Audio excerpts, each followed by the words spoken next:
헨리 아펜젤러 헨리지. 에핀절러 근대 교육의 문을 열고 감리교 복음을 심은 개척자. 선교의 동기 어둠 속 조선의 빛을 비추려는 열정. 헨리 거하드 아펜젤러 1858-1902는 1858년 미국 펜실베이니아 주 서더스빌에서 스위스 이민 가정의 아들로 태어났습니다.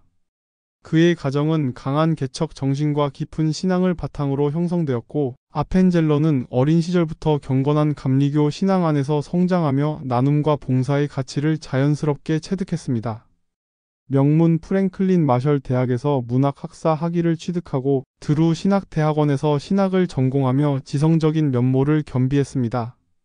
졸업 후에는 미국 내 명망 있는 교회에서 안정적인 목회자의 길을 걸을 수 있었지만 그의 가슴 속에는 미지의 땅 조선을 향한 뜨거운 선교의 불꽃이 타오르고 있었습니다. 19세기 말의 조선은 서구 열강들의 각축장이 되는 혼란스러운 상황 속에서 서구 세계에는 은둔의 왕국으로 남아 있었습니다. 내부적으로는 뿌리 깊은 봉건 제도와 신분 차별, 미신 그리고 주기적인 기근과 질병으로 인해 백성들의 고통이 극심한 시기였습니다.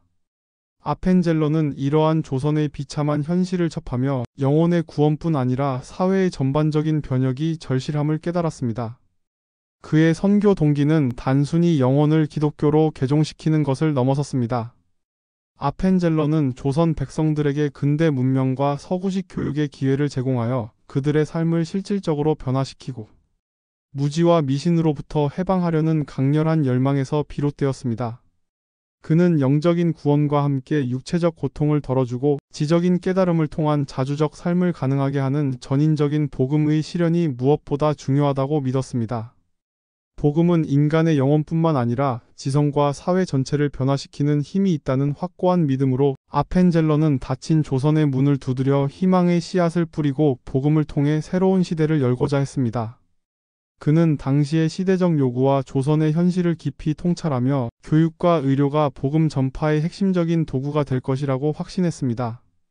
이처럼 그의 선교 동기에는 단순히 교세를 확장하려는 의지가 아니라 참된 그리스도의 사랑으로 소외된 이웃을 섬기려는 순수한 마음이 자리하고 있었습니다.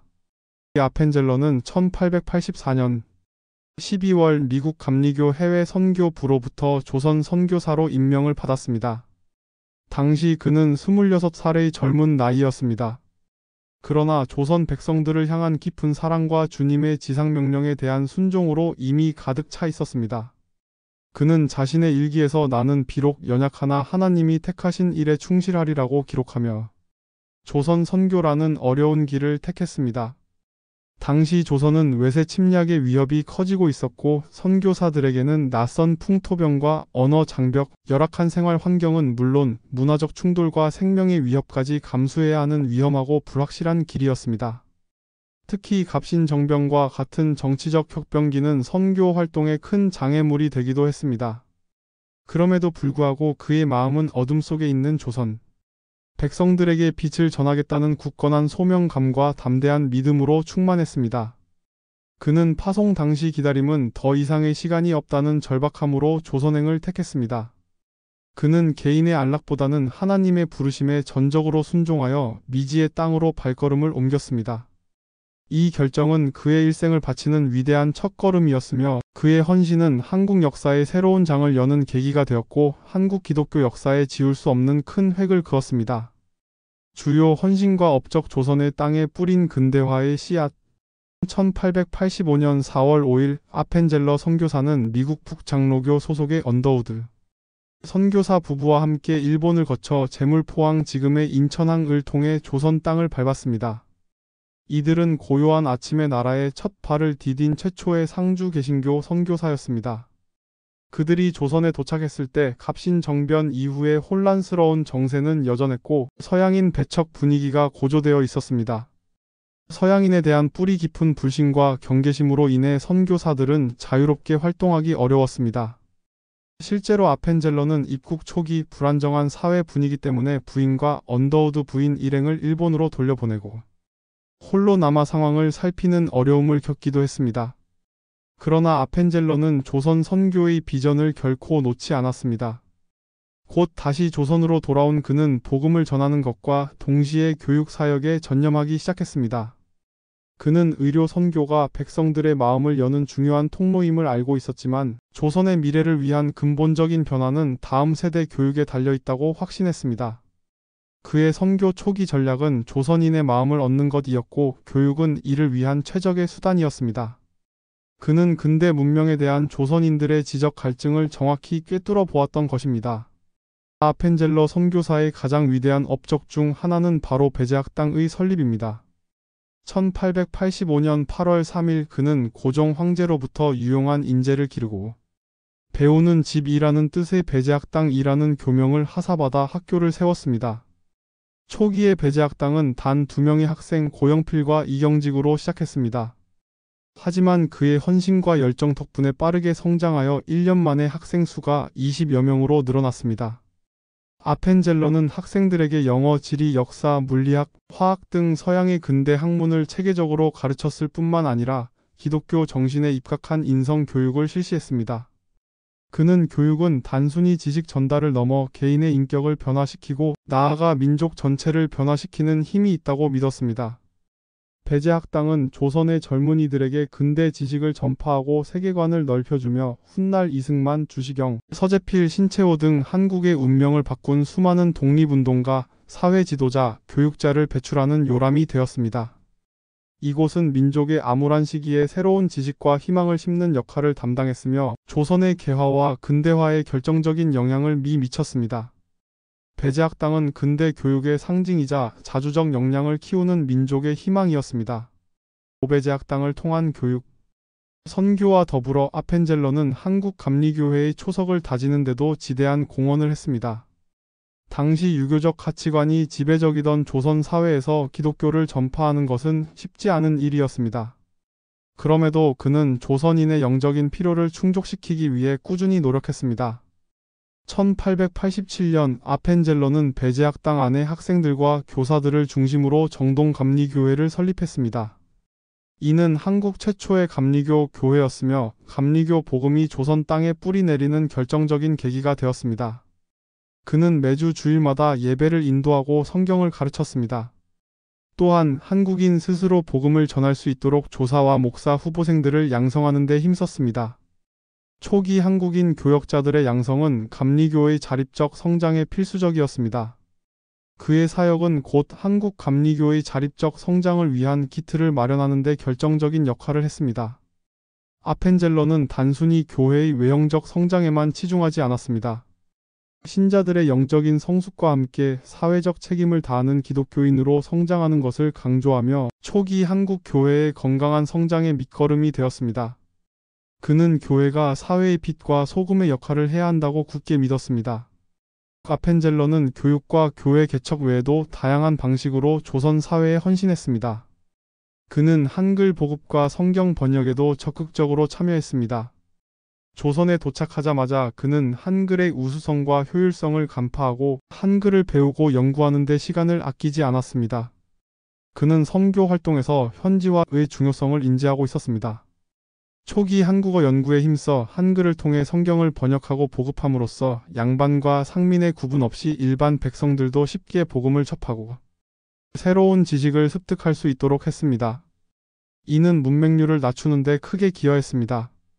또한 그는 당시 유교 문화권에서 철저히 소외되었던 여성들의 교육에도 큰 관심을 가졌습니다. 아내 엘라 달링 아펜젤러가 이화학당 설립과 운영을 지원하고 여성 교육에 헌신하도록 도왔으며 이를 통해 조선 여성의 사회적 지위 향상에도 간접적으로 기여했습니다. 이처럼 아펜젤러는 복음 전파를 중심으로 하면서도 교육, 문화 등 다방면에서 조선의 근대화를 위한 노력을 아끼지 않았습니다. 그의 헌신은 한국 사회 전반에 걸쳐 긍정적인 변화와 발전의 계기를 가져왔고 조선 백성들의 삶의 질을 높이는 데 실질적인 도움을 주었습니다. 아펜젤러 선교사의 삶은 결코 순탄하지 않았습니다. 그는 낯선 풍토병 이질, 말라리아, 콜레라 등으로 인한 건강 악화, 열악한 생활 환경, 언어와 문화의 차이에서 오는 갈등 등 수많은 난관에 부딪혔습니다. 특히 개인적으로는 자녀를 잃는 아픔을 겪었고 오랜 기간 가족과 떨어져 지내야 하는 고통을 감수해야 했습니다. 1891년과 1893년 그는 두 자녀를 차례로 잃는 비통함을 겪어야 했습니다.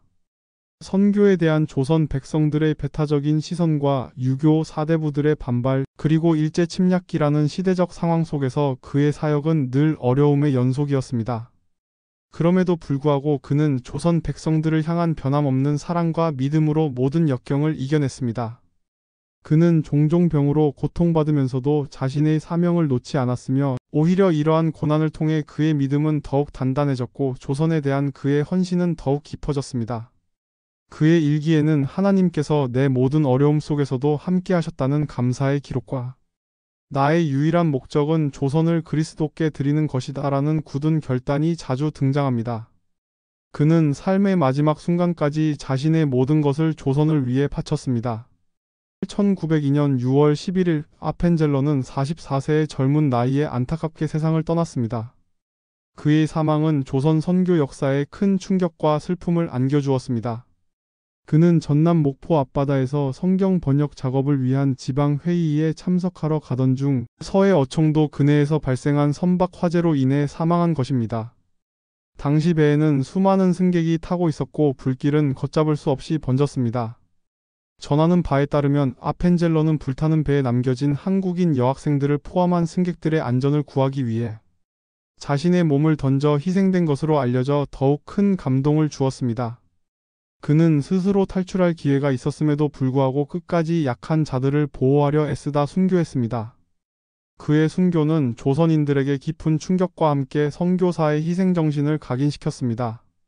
그의 묘비는 양화진 외국인 선교사 묘원에 안장되어 있으며 내가 조선 땅에 묻히기를 원한다는 그의 평소 소원대로 이 땅에 영원히 잠들었습니다.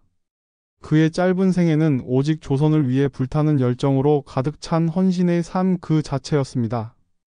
그는 죽음을 통해 조선에 대한 사랑을 마지막으로 증명했습니다. 남긴 유산과 영향 오늘날까지 이어지는 정신. 헨리 아펜젤러 선교사가 남긴 유산은 헤아릴 수 없이 크고 깊습니다. 첫째, 그는 한국 근대 교육의 상징이자 초석을 놓은 인물입니다. 배제학당은 단순한 어학 교육 기관이 아니었습니다. 서양의 근대 교육 시스템을 도입하여 자유, 평등, 박애의 정신을 심고 민족의 자주 역량을 길러줄 지도자들을 양성하는 데 결정적인 역할을 했습니다. 배제학당은 개화 사상의 요람이 되었고 근대적 시각을 가진 수많은 인재를 배출하며 한국 사회의 변화를 주도했습니다. 한 사람을 교육하면 한 세대를 바꾸고 한 세대를 교육하면 한 민족을 바꾼다는 그의 교육 철학은 오늘날까지도 계승되고 있으며 배제대학교와 배제고등학교로 이어져 한국 교육 발전에 이바지하고 있습니다. 이는 단순한 학교 건립을 넘어 한 민족의 미래를 밝히는 등불과도 같았습니다. 그의 교육적 비전은 한국이 국제 사회의 당당한 일원으로 성장하는 데 필요한 인적 자원을 길러내는 초석이 되었습니다. 둘째, 그는 한국 감리교 복음화의 아버지입니다. 그는 한국 최초의 감리교 교회인 정동감리교회를 설립하고 감리교 복음이 조선 땅에 뿌리 내리도록 헌신했습니다. 감리교는 당시 신분 차별이 심했던 조선 사회에서 만민 평등과 사회 개혁을 강조하며 민중들의 마음을 얻었습니다. 감리교의 조직적인 선교 방식은 효율적인 복음 전파에 기여했습니다.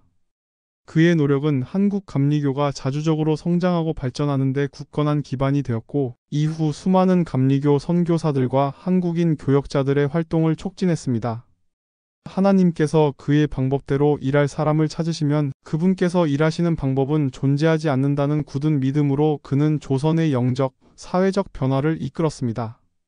그의 신앙과 사명감은 이후 한국 감리교 선교의 방향성을 제시했으며 오늘날 한국 사회에서 감리교가 큰 영향력을 행사하는 초석이 되었습니다.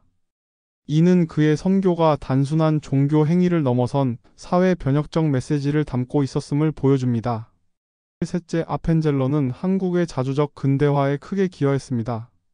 그는 단순한 종교적 선교를 넘어 조선 사회의 근대 문명과 서구의 지식을 소개하여 조선 백성들이 새로운 시대에 능동적으로 적응하고 주체적으로 발전할 수 있도록 도왔습니다. 배제학당을 통해 근대적 지식과 서구 사상을 접한 많은 학생들이 후에 독립운동의 주역이 되었습니다. 성경 번역과 한영사전 편찬을 통해 한글 보급과 문화 발전에 기여하는 등 그의 활동은 한국인의 자의식을 깨우는 데 중요한 역할을 했습니다. 특히 한글이 교육과 종교를 통해 대중화되는 데 큰 기여를 함으로써 문맹 퇴치와 지식 확산의 중요한 통로가 되었고, 이는 민족 의식 함양으로 이어지는 중요한 역할을 수행했습니다. 아펜젤러의 사역은 한국 사회의 다양한 영역에서 근대적 변화의 물꼬를 트는 계기가 되었으며 민족 정신을 일깨우는 구심점이 되었습니다. 헨리 아펜젤러 선교사의 삶은 조선 백성들을 향한 뜨거운 사랑과 끊임없는 봉사의 정신으로 가득 차 있었습니다. 그는 자신의 젊음과 재능, 그리고 마지막 생명까지 바쳐 이 땅에 복음과 희망의 빛을 전했습니다. 그의 헌신적인 삶은 오늘날 대한민국이 교육, 종교, 사회 각 분야에서 눈부시게 발전하는 데 소중한 밑거름이 되었으며, 그의 정신은 여전히 살아 숨쉬며 많은 이들에게 감동과 귀감이 되고 있습니다. 그는 척박한 땅에 사랑과 진리의 씨앗을 심은 진정한 개척자였으며 한국 근대사의 가장 빛나는 별 중 한 명으로 영원히 기억될 것입니다. 그의 발자취는 섬김과 희생이라는 선교의 참된 의미를 후대에 각인시키고 있으며 그의 삶은 오늘을 살아가는 우리에게 여전히 큰 울림을 줍니다.